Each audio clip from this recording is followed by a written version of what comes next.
Assalamualaikum warahmatullahi wabarakatuh. Hari ini masih di mata kuliah pengantar manajemen ya. Hari ini kita akan belajar bersama terkait dengan komunikasi. Mungkin kalau kalian yang dulunya di SMK ya, saya yakin ada materi atau subbab materi terkait dengan komunikasi ini. Ya langsung saja, apa itu sih yang namanya komunikasi ya? Yang jelas ada yang namanya penyampaian informasi. Nah, dari proses pembelajaran ya, proses pembelajaran seperti ini ya sifatnya daring pun bisa disebut dengan komunikasi, apalagi yang sifatnya langsung seperti itu. Nah, lalu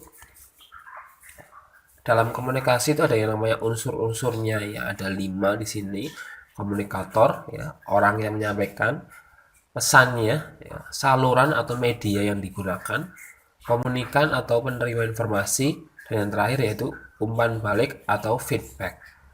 Dalam proses komunikasi juga ada yang namanya encode dan decode. Encode itu proses penyampaiannya, decode itu proses penerimaannya. Contoh ya, ini ada dua orang ya, dua orang di sini menggunakan sebuah media. Medianya yaitu handphone atau smartphone. Pesannya ya, saling menyapa, lalu dari komunikan juga memberikan feedback berupa pesan juga. Komunikasi gampang lah. Dari pengertian dari unsur-unsur dan gambar tersebut dapat diambil sebuah kesimpulan bahwa komunikasi adalah suatu proses penyampaian pesan atau informasi dari pengirim pesan yang kita sebut tadi komunikator kepada penerima pesan atau komunikan melalui suatu media tertentu untuk mendapatkan saling pengertian atau mendapatkan umpan balik dalam rangka mencapai tujuan tertentu. Nah, dalam proses penyampaian informasi juga ada yang namanya gangguan atau noise. Ya, noise di sini adalah gangguan dalam komunikasi yang mendistorsi. Nah, mendistorsi itu gimana? Mendistorsi itu bisa mengurangi, mengubah makna, ya, yang tadinya yang disampaikan A jadi B gitu ya, itu mendistorsi. Gangguan menghalangi penerima dalam menerima pesan dan sumber dalam mengirimkan pesan. Gangguan dikatakan ada dalam suatu sistem komunikasi bila ini membuat pesan yang disampaikan berbeda dengan pesan yang diterima. Nah, tadi contoh ya, contoh realnya ketika kamu lagi ngobrol sama teman kamu di pinggir jalan gitu ya. Lagi ngobrol tiba-tiba ada ambulan lewat atau mungkin polisi lewat ya. Nah, terus apa yang disampaikan teman kamu jadi kamu sih tadi bilang apa ya nggak jelas gitu. Nah, ini namanya noise atau gangguan. Contoh-contoh lain bisa kalian cari sendiri ya. Tujuan-tujuan komunikasi ada ini apa namanya, intinya saja sebenarnya ada banyak sekali. Intinya tujuan komunikasi ada 10 ya. Yang pertama berhubungan dengan orang lain jelas ya, mencapai sebuah tujuan tertentu, membina kepercayaan, melakukan pembagian pekerjaan, mempelajari atau mengajarkan sesuatu, mempengaruhi perilaku seseorang, ya, mengungkapkan perasaan. Ya, ini bagi kamu yang mau mengungkapkan perasaan pasti kan butuh yang namanya komunikasi. 8. Menjelaskan perilaku sendiri atau perilaku orang lain. Ya. 9. Menurunkan ketegangan dan menyelesaikan konflik. Dan yang terakhir adalah menyelesaikan sebuah masalah. Ya. Jadi silakan nanti kalau ada yang masih kurang jelas terkait dengan 10 hal ini nanti silakan ditanyakan ya. Saya nggak akan menjelaskan satu persatu karena eh, keterbatasan waktu. Lalu ada teknik komunikasi ya.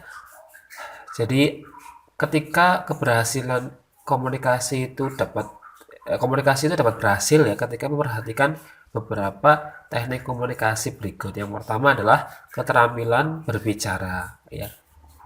Bagaimana caranya berbicara, jelas apa enggak. Yang kedua ada gaya bahasa dalam berbicara, gaya bahasanya menarik atau tidak, mempunyai karakter atau tidak, itu namanya gaya bahasa. Lalu ketiga keterampilan mendengar. Selain keterampilan berbicara ada juga keterampilan mendengar dari komunikan itu atau penerima informasi. keterampilan menulis ya, karena komunikasi itu tidak cuma verbal tapi non verbal. Yang terakhir adalah keterampilan membaca. Ya, komunikasi kan ada yang secara langsung, ada yang melalui pesan, ada yang melalui tulisan, seperti itu. Ini teknik komunikasi. Ketika seseorang, misal nih kalian saya kasih soal UTS atau UAS ini kan besok bentar lagi mau UAS. Kalian nulis, tak suruh nulis tangan. Tapi ketika keterampilan menulis kalian itu buruk, ya mohon maaf ini ya, sehingga saya itu tidak bisa membaca gitu kan ya. Saya akan bisa membaca, tapi kalau keterampilan menulisan kalian buruk ya, sehingga tulisan tersebut tidak bisa dibaca, maka nanti bisa jadi ada noise di sana atau gangguan komunikasi, sehingga pesan yang kalian sampaikan menjadi kurang maksimal. Ini namanya teknik komunikasi. Lalu bentuk-bentuk komunikasi ada 3 ya, ada 1 arah, 2 arah, dan segala arah. One way communication. Nah, silahkan bisa dilihat di gambar berikut ya. Dari dua gambar tersebut ya, itu termasuk dalam komunikasi 1 arah ya. Dari seorang anak menonton TV ya, kalian mendengarkan radio ya, radio kayaknya udah jarang ya, TV lah. Nah, ada gambar berikutnya ya, ada baliho ya atau papan reklame. Ini komunikasi 1 arah. Nah, namun ketika pembelajaran di kelas ya, ini bisa masuk 2 arah, bahkan bisa juga segala arah kalau mungkin sifatnya diskusi. Kalau cuma penyampaian pelajaran biasa ya, nggak ada pertanyaan gitu itu. Terus pertanyaan cuma 1-2 ya, itu 2 arah. Namun kalau diskusi sehingga semua orang menyampaikan namanya segala arah. Ya, ini 2 arah juga. Nah, ini yang terakhir. Diskusi, rapat itu kan semua orang menyampaikan pendapatnya. Ini namanya komunikasi segala arah. Nah, ini penjelasan yang tadi ya, gambar-gambar yang tadi. Apa itu one way communication? Intinya one way communication itu satu pihak saja. Ya. Kalian nonton TV gitu kan ya, TV menyampaikan informasi. Kalian kan nggak mungkin bisa menanggapi gitu ya. Mungkin kalau ibu kalian atau kalian yang suka nonton drama atau sinetron gitu ya,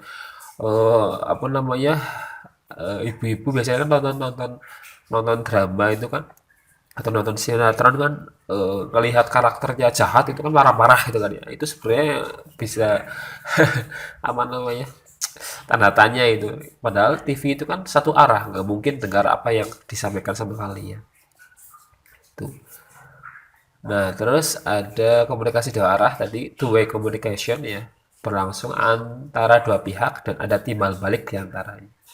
Bisa komunikasi vertikal ya, pimpinan dengan karyawan, horizontal, karyawan dengan karyawan, atau diagonal. Jadi antara satu bagian dengan karyawan satu bagian dengan pimpinan dengan bagian yang lain. Yang terakhir komunikasi segala arah. Ini sudah saya jelaskan tadi ya. Diskusi, rapat itu ya. Itu namanya komunikasi segala arah. Insya Allah materi hari ini gampang ya. Namun apabila ada pertanyaan silahkan ditanyakan. Dari saya sekian, terima kasih. Wabillahi taufiq hidayah. Wassalamualaikum warahmatullahi wabarakatuh.